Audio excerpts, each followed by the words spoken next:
পলাশী ইউপির পলাশী বাজার তালুক পলাশী জিপিএস ভায়া আমিনুল ইসলামের বাড়ি। এই সড়কটি ইতিপূর্বে আমাদের এলজিডির রোড ইনভেন্টরিতে অন্তর্ভুক্ত ছিল না। পরবর্তীতে আমরা নতুন সড়ক অন্তর্ভুক্তির তালিকায় সরেজমিন পরিদর্শন করে আমরা এই সড়কটি অন্তর্ভুক্ত করেছি। সড়কটির মোট দৈর্ঘ্য 3.60 কিলোমিটার এবং সড়কটি অবশ্যই খুবই খারাপ অবস্থা, বর্ষাকালে কর্দমাক্ত থাকে। তাই এটা আমরা এই নতুন অন্তর্ভুক্তির তালিকাটি জেলা প্রশাসকের মাধ্যমে আমরা স্থানীয় সরকার মন্ত্রণালয়ে প্রেরণ করি।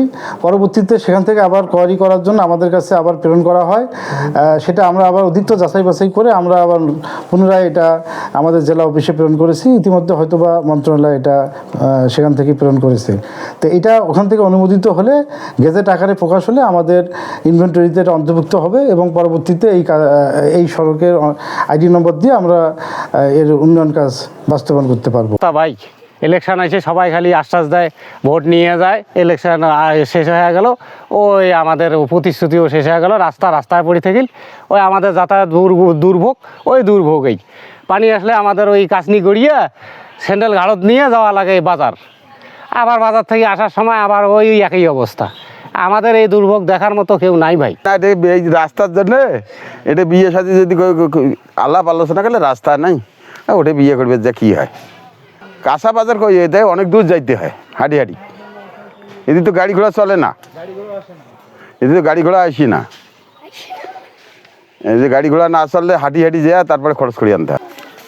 আমরা এমন এক অবস্থায় বাস করতেছি, এটা বলা যায় না। আমার চারদিকে রাস্তা, একটা রাস্তাও আমার ঠিক নেই। আমরা খুব কঠিনভাবে চলাফেরা করতেছি, বা একটা আমার যে বাইক নিয়ে গেলেও আমাদের খুব কষ্ট হচ্ছে বা ঝুঁকিপূর্ণভাবে চালাইতে হচ্ছে।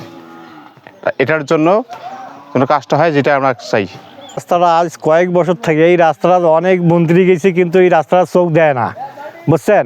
বর্ষাকাল হইলে আমরা মনে করি জ্যৈষ্ঠী মাস থেকে শুরু করি শ্রাবণ ভাদ্র মাস পর্যন্ত এই রাস্তা দিয়ে হাঁটা যায় না। 3 মাইল দূর দিয়ে ঘুরি আমাদের কাকনিহাট যাওয়া লাগে। এই অবস্থা। একটা রুগী যদি হয়, রুগীটাকে 2-3 জন ধরিয়ে পলাশী পর্যন্ত নিয়ে যায়, তারপর ওইখানে অটোর ব্যবস্থা বা মাইক্রো যে কোনো একটা ব্যবস্থা করে নিয়ে যাওয়া হয়, বুঝছেন। এই রাস্তায় এমন পরিস্থিতি, এই রাস্তার কোনো অনেক নেতা আছে, কিন্তু নেতা থাকি কোনো কাম নাই।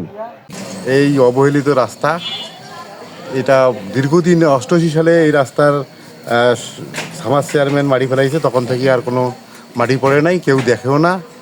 অনেক সরকার আসতেছে যাইতেছে, আওয়ামী লীগ সরকার দীর্ঘদিন থাকিল, এখন নতুন বিএনপি সরকার আছে, এখন বলা জানে কী করবে, আল্লাহ ভালো জানে।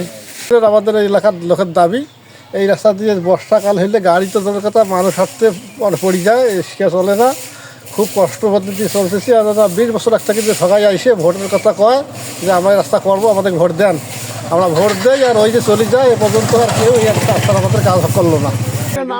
সেকেন্ড হ্যান্ড সাইকেল কিনছি, কোনো নাম টাম ছিল না, থাকে